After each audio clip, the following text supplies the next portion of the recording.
नमस्कार, स्वागत है आपका हमारे YouTube channel fracture GK and fact पर। आज है 5 अगस्त और आज हम 5 अगस्त के डेली करंट अफेयर के क्वेश्चन डिस्कस करेंगे इस वीडियो में, तो लास्ट तक ज़रूर बने रहेगा। अगर आप चैनल पे नए हैं, चैनल को सब्सक्राइब करके बेल आइकन ज़रूर प्रेस करें। और लास्ट में एक एमसीक्यू क्वेश्चन भी रहता है, तो उसका आंसर कमेंट बॉक्स में ज़रूर बताएँ। तो चलते हैं, स्टार्ट करते हैं आज का वीडियो।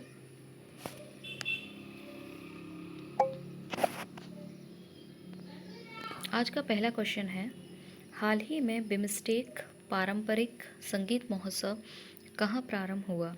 हाल ही में जो पहला बिमस्टेक पारंपरिक संगीत महोत्सव है वो कहाँ प्रारंभ हुआ था? ऑप्शन दे रखे हैं, ढाका, श्रीलंका, नई दिल्ली या इनमें से कोई नहीं।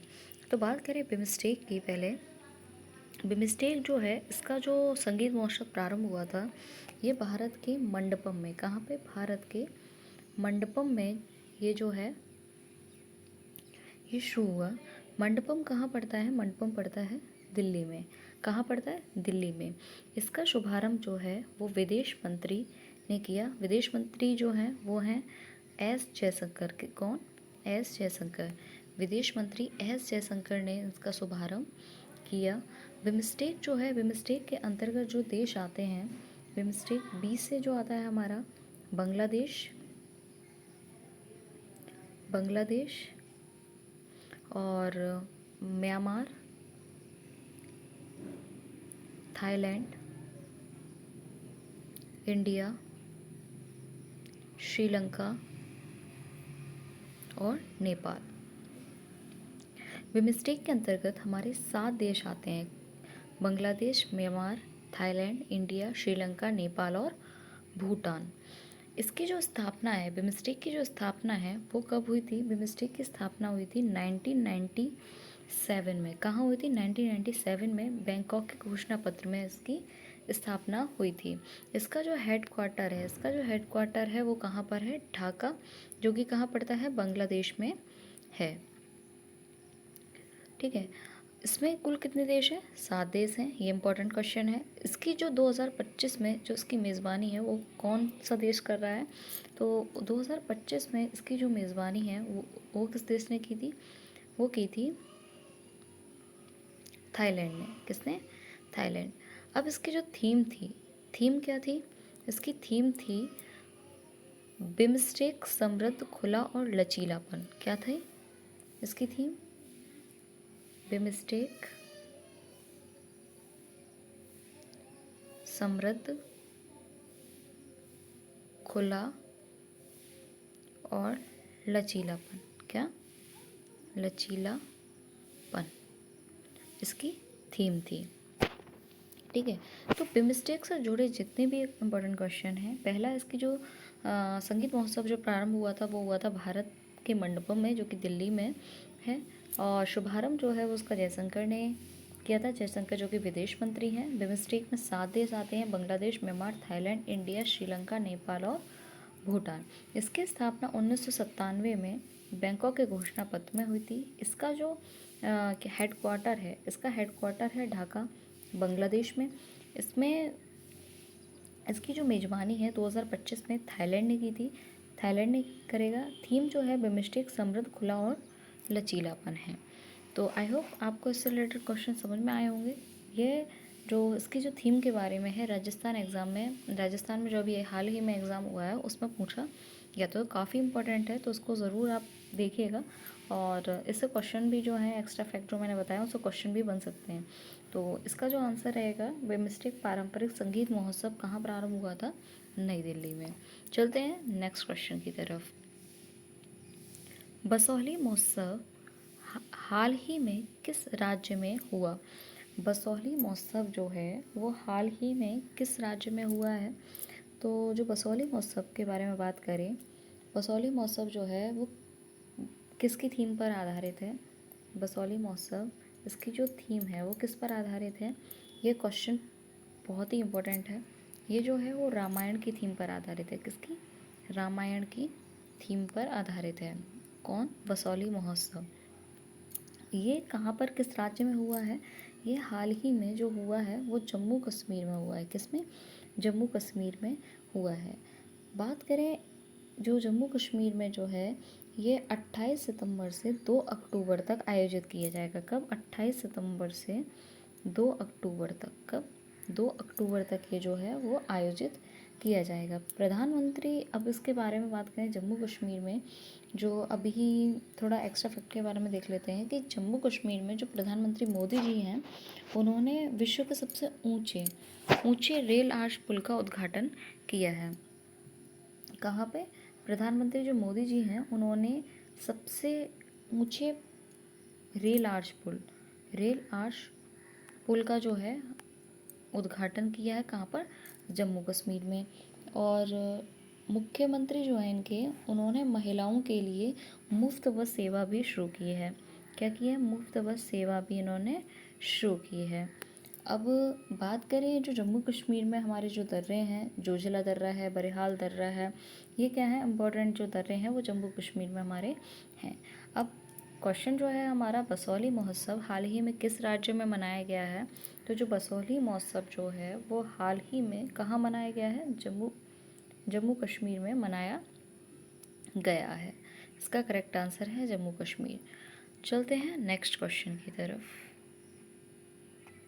हाल ही में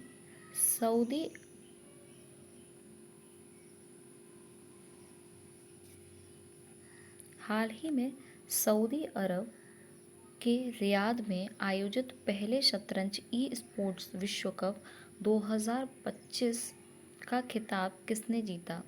जो सऊदी अरब में के रियाद में आयोजित पहले शतरंज ई स्पोर्ट्स, पहला तो भाई पहला होता है, पहला काफ़ी इम्पोर्टेंट होता है। जितने भी पहले जो भी चीज़ घटित हुई है, जो भी चीज़ हो रही है, तो वो काफ़ी इम्पोर्टेंट होती हैं। उससे रिलेटेड क्वेश्चन जो है वो आपको पढ़ने हैं और उनको याद भी रखने हैं। तो हाल ही में सऊदी अरब के रियाद में पहले शतरंज ई स्पोर्ट्स जो विश्व कप 2025 जो है उसका खिताब किसने जीता है? तो उसका खिताब जीता है मैग्नस कार्लसन ने। किसने? मैग्नस कार्लसन ने जीता है। ठीक है, किसको हरा के जीता है? रेंस फिरोजा को हरा के जीता है। बात करें सबसे पहले हम किसकी? ई स्पोर्ट्स की। तो शतरंज जो ई स्पोर्ट्स है वो पहली बार कहाँ पे हुआ है? शतरंज जो ई स्पोर्ट्स पहली बार जो हुआ है वो कहाँ पर हुआ है? रियाद, सऊदी अरब में हुआ है। कहाँ पर? रियाद, सऊदी अरब में हुआ है। इसके जो विजेता हैं वो कौन है? मैग्नस कार्लसन है। कौन है? मैग्नस कार्लसन है, जो कि कहाँ के हैं? नॉर्वे के रहने वाले हैं। कहाँ के? नॉर्वे के रहने वाले हैं। काफ़ी इंटेलिजेंट है ये। तो मैग्नस कार्लसन जो हैं वो नॉर्वे के खिलाड़ी हैं। ई स्पोर्ट्स विश्व कप में उन्होंने किसको हरा के? रेंस फिरोजा को हरा के क्या जीता है? पहले शतरंज खिलाड़ी जो हैं ये बन गए हैं। बात करें, ठीक है, सऊदी अरब। चलते हैं नेक्स्ट क्वेश्चन की तरफ। WCL 2025 का विजेता कौन सा देश बना है? WCL क्या है? WCL है लीजेंड्स क्रिकेट वर्ल्ड कप। क्या है? Legends cricket world cup. Legends cricket world cup जो है वो 2025 का, इसमें विजेता कौन बना है? इसमें सऊदी अरब बना है, ठीक है, और पाकिस्तान बना है, ऑस्ट्रेलिया बना है या भारत बना है। तो इसमें जो ऑप्शन है वो नहीं दिए हैं। साउथ अफ्रीका है, साउथ अफ्रीका। WCL 2025 का जो विजेता है वो कौन बना है? South Africa. इसने किसको हराया है? इसने पाक को हराया है। किसको? पाक को इसने हरा के WCL 2025 का विजेता बन गया है। इसमें लीजेंड्स क्रिकेट वर्ल्ड कप ये इन्होंने किसने जीता है? साउथ अफ्रीका ने जीता है। चलते हैं नेक्स्ट क्वेश्चन की तरफ।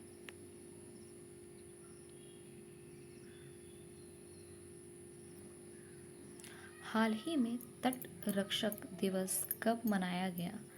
जो तट रक्षक दिवस जो है वो कब मनाया गया? हाल ही में तटरक्षक दिवस ये मनाया गया था, अमेरिकी तटरक्षक दिवस ये मनाया गया है कब? 4 अगस्त को। ये क्यों मनाया जाता है? रेवेन्यू मरीन की स्थापना के सम्मान में मनाया जाता है। क्यों मनाया जाता है? रेवेन्यू मरीन की स्थापना के सम्मान में मनाया जाता है। ठीक है, तो अमेरिकी तटरक्षक दिवस कब मनाया जाता है? 4 अगस्त को मनाया जाता है। चलते हैं नेक्स्ट क्वेश्चन की तरफ।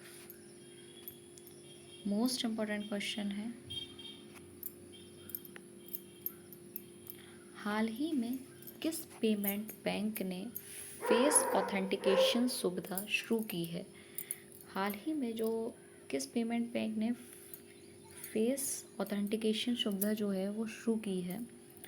तो ये शुरू की है एयरटेल पेमेंट बैंक ने, इंडिया पोस्ट पेमेंट बैंक ने, फिनो पेमेंट बैंक ने, या इनमें से किसी ने नहीं। ये जो शुरू की है वो किसने की है? इंडिया पोस्ट पेमेंट बैंक ने शुरू की है। क्या? फेस ऑथेंटिकेशन सुविधा। पहले क्या होता था, जो पेमेंट किसके थ्रू होते थे? OTP, फिर फिंगरप्रिंट के थ्रू, फिर क्या कहते हैं, अब की जो स्टार्ट किया है वो फेस ऑथेंटिकेशन है। OTP जो था वो एक तरीके से सेफ़ नहीं था। पहले क्या होता था, मतलब या तो वो OTP किसी के फ़ोन से ले लेते थे, या फिर क्या होता था कि पूछ के, या फिर कोई कस्टमर जो है वो अपना OTP खुद बता देता था, तो ये सेफ़ नहीं होता था। फिर फिंगर जो है वो जो सीनियर सिटीज़न जो हैं उनको काफ़ी प्रॉब्लम होती थी फिंगरप्रिंट्स में सबसे ज़्यादा, और जो छोटे बच्चे होते हैं उनके फिंगरप्रिंट्स भी नहीं आते। तो जो फेस ऑथेंटिकेशन है वो ये काफ़ी जो है वो सेफ़ है और काफ़ी ऑथेंटिक है। इससे क्या होगा कि फेस पर, मतलब जो क्या है, फेस ऑथेंटिकेशन के थ्रू जो पेमेंट जो है वो मतलब पेमेंट हुआ करेगा। इसमें क्या हुआ करेगा, इसको जो टारगेट है, इसका जो फेस ऑथेंटिकेशन का जो टारगेट है वो रेटिना पर टारगेट रहता है। तो आँखों के जो रेटिना रहती है उस पर ये टारगेट करता है।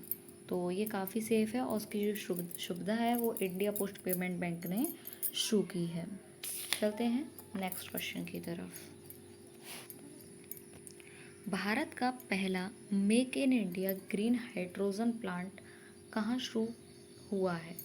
भारत का जो पहला make in India green hydrogen जो प्लांट है वो कहाँ पर शुरू हुआ है?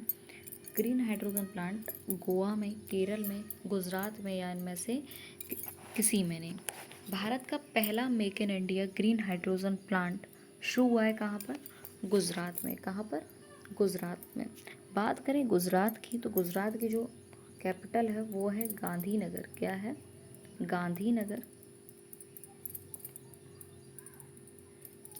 और जो इसके CM है, CM कौन है इसके गुजरात के? CM है भूपेंद्र पटेल। कौन है? भूपेंद्र पटेल। इसके जो गवर्नर हैं, गुजरात के जो गवर्नर हैं वो कौन है? आचार्य देवव्रत। आचार्य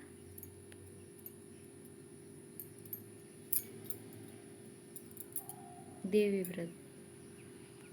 ठीक है, अब बात करें जो गुजरात में लोकसभा, राज्यसभा और विधानसभा की जो सीटें हैं वो कितनी हैं?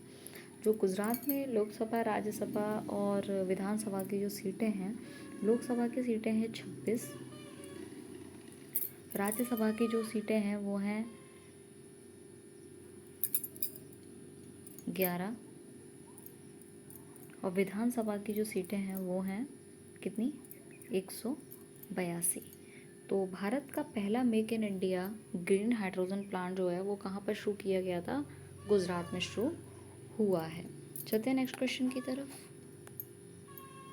भारत में प्रोटेस्टेड आलू उत्पादन में कौन शीर्ष पर रहा? ये क्वेश्चन जो है इसका आंसर आप कमेंट बॉक्स में कमेंट करके बताएंगे, इम्पोर्टेंट है। हाल ही में पहले करवाया था कि भारत में प्रोटेस्टेड आलू उत्पादन में जो शीर्ष पर रहा है वो कौन रहा है। ठीक है, अब प्रोटेस्टेड आलू होता क्या है? प्रोटेस्टेड आलू जो होता है, जैसे किसकी वैरायटी होती है, जैसे चिप्स की, फिंगर फ्राइज जो रहते हैं, वेफर्स जो रहते हैं, जितने भी ये चीज़ें बनती हैं, चिप्स वगैरह हुए, वेफर्स, और क्या बोलते हैं इसको, ये फिंगर फ्राइज जो होती हैं, ये जितने भी होते हैं वो प्रोटेस्टेड आलू के थ्रू बनते हैं। 60% जो यूज़ होता है इसमें प्रोटेस्टेड आलू यूज़ किया जाता है। ठीक है, अब इसका जो आंसर है वो आप कमेंट बॉक्स में कमेंट करके बताएं कि भारत में प्रोटेस्टेड आलू उत्पादन में सबसे शीर्ष पर कौन रहा है। चलते हैं नेक्स्ट क्वेश्चन की तरफ। हाल ही में किस देश में सबसे अधिक अंगदान का किस देश को सबसे अधिक अंगदान का पुरस्कार मिला है? तो इसके बारे में देखें तो हाल ही में जो अधिक अंगदान का जो पुरस्कार मिला है वो किसको मिला है? तेलंगाना को, राजस्थान को, मध्य प्रदेश को या उत्तर प्रदेश को? तो ये मिला है तेलंगाना को। किसको? तेलंगाना को। बात करें तेलंगाना की राजधानी की, तो तेलंगाना की राजधानी क्या है? हैदराबाद। क्या है? हैदराबाद। इसके जो सीएम है रेवंत रेड्डी। कौन है? रेवंत रेड्डी इसके सीएम है। इसके जो इसमें क्या हुआ था, तेलंगाना के जो गवर्नर हैं वो हैं जिष्णुदेव वर्मा। कौन है? विष्णुदेव वर्मा जो है वो उसके गवर्नर हैं। और इसमें क्या था कि अमित शाह ने तेलंगाना की बात करें तो इसमें क्या हुआ था कि जो अमित शाह हैं उन्होंने राष्ट्रीय हल्दी बोर्ड का भी उद्घाटन कहाँ पे किया है? तेलंगाना में किया है। और भारत का पहला ट्रांसजेंडर क्लिनिक जो है वो हैदराबाद में फिर से आरंभ किया गया है। भारत का जो पहला ट्रांसजेंडर की इम्पोर्टेंट क्वेश्चन है ये, भारत का पहला ट्रांसजेंडर जो क्लिनिक है वो कहाँ पर शुरू किया गया है? हैदराबाद में शुरू किया, जो कि कहाँ पर है? तेलंगाना में स्थित है। तो किस देश में सबसे अधिक अंगदान का पुरस्कार मिला है? तेलंगाना को मिला है। चलते हैं नेक्स्ट क्वेश्चन की तरफ। क्रासिनिकोव ज्वालामुखी कौन सा? क्रासिनिकोव ज्वालामुखी जो है वो किस देश में स्थित है? ये स्थित है कहाँ पर? यूएसए में, जापान में, रशिया में या इंडोनेशिया में? तो ये स्थित है कहाँ पे? रशिया में। कहाँ पर? रशिया में। बात करें रशिया की राजधानी की, रूस की राजधानी की बात करें तो इसकी राजधानी है मॉस्को। क्या है? मॉस्को। इसकी जो करेंसी है वो है रूसी रूबल। क्या है? रूसी रूबल। इसके जो प्रधानमंत्री हैं वो हैं व्लादिमीर पुतिन। कौन है? व्लादिमीर पुतिन जो है वो उसके कौन है? प्रधानमंत्री हैं। ठीक है, तो क्रासिनिकोव ज्वालामुखी जो है वो किस देश में स्थित है? तो ये रूस में स्थित है। रूस के राजधानी मॉस्को है, मुद्रा रूसी रूबल है, प्रधानमंत्री व्लादिमीर पुतिन है। ठीक है, रूस जो है वो यूरोप का सबसे बड़ा शहर है। क्या है? यूरोप का सबसे बड़ा शहर क्या है? रूस है। चलते हैं नेक्स्ट क्वेश्चन की तरफ। एक क्वेश्चन और जो अभी हाल ही में इसमें ऐड नहीं है, COPA जो अमेरिका महिला 2025 का जो खिताब है वो किसने जीता है? इसका आप कमेंट बॉक्स में कमेंट करके ज़रूर बताएंगे। और दूसरा क्वेश्चन है किस देश ने मतदान की उम्र 18 से घटाकर 16 कर दी है? इसका आप आंसर कमेंट बॉक्स में बताएंगे। और आपको ये वीडियो कैसा लगा? वीडियो पसंद आया लाइक शेयर सब्सक्राइब ज़रूर करें। ऐसे डेली करंट अफेयर के क्वेश्चंस के लिए हमारे चैनल को सब्सक्राइब करके बेल आइकन ज़रूर प्रेस करें। मिलते हैं नेक्स्ट वीडियो में।